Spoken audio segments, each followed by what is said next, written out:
When I was 17, I moved to college 2 hours away from my home and took residence in the dorms on campus.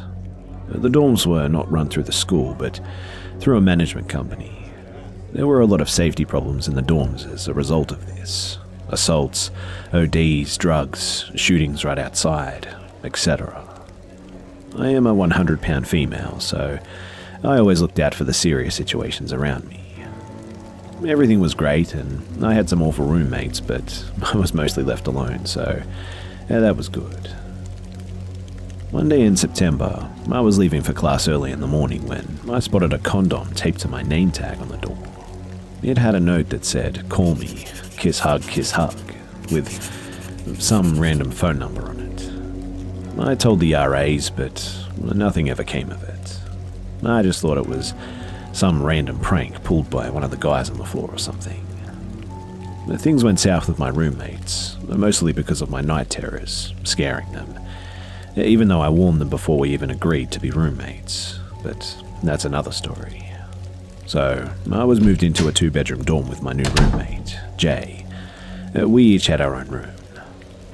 After a week of living there, I started noticing that things were appearing in the living room while we were sleeping. I asked Jay about it, and she vehemently denied that it was her. One day, we noticed that the lock on the front door didn't lock properly.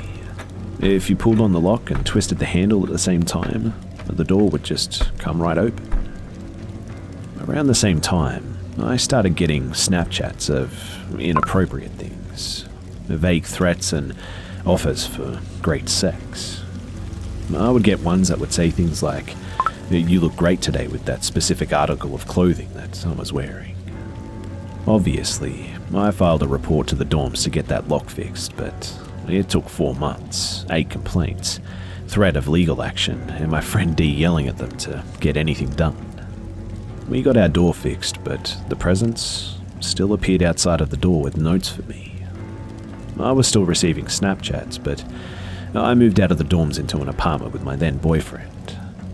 But the Snapchats continued, and then I started getting calls at my work. I worked for the dean's office of my college, and I was in charge of answering phones. Every day, I would get 3 or more calls from randomly generated numbers. I discovered it was through apps like Viber and Skype after I reported it to the police and they investigated. I would answer the phone. "Hi, this is CLAS Dean's office. How can I help you?" And I would hear heavy breathing for a few seconds, and then they would hang up. I thought that it was just some 12-year-old pranking our office. That is, until my co-worker got a call. She answered with her name, and the person on the line asked if they could speak with me.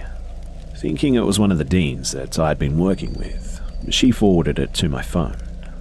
I answered it, and I received the same heavy breathing and hang-up.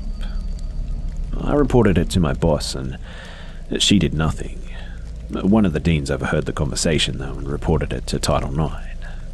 And oh boy, talking to them was a massive mistake. After the meeting with them, the threats started getting worse, and this person found me in my new apartment. One day in December, I was dog-sitting 2 wonderful dogs who hated other dogs and would bark at them on sight.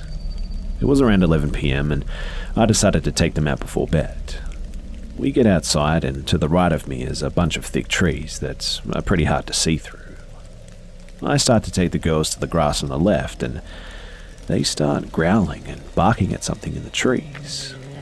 Thinking it's just another dog, I try to pull them away, but they will not budge. I glance over, and out of the trees comes a tall man. But the weird thing is that he's wearing a Michael Myers-like mask. He starts rushing towards me, and the dogs get between me and him, and he stops. I run up the stairs behind me into the apartment as he's disappearing into the trees again. Stupidly, I didn't call the police, but I see him one more time before I move to my new apartment.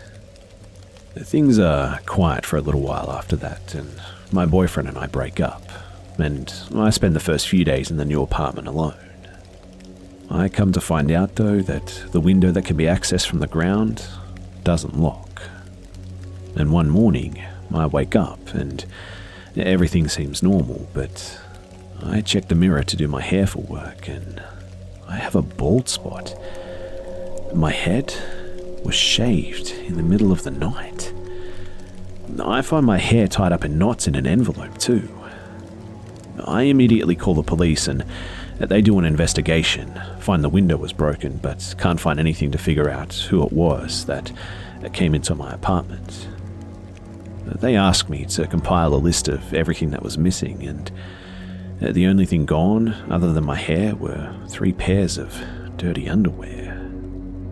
I have photos of the hair and the bald spot if anyone is interested too.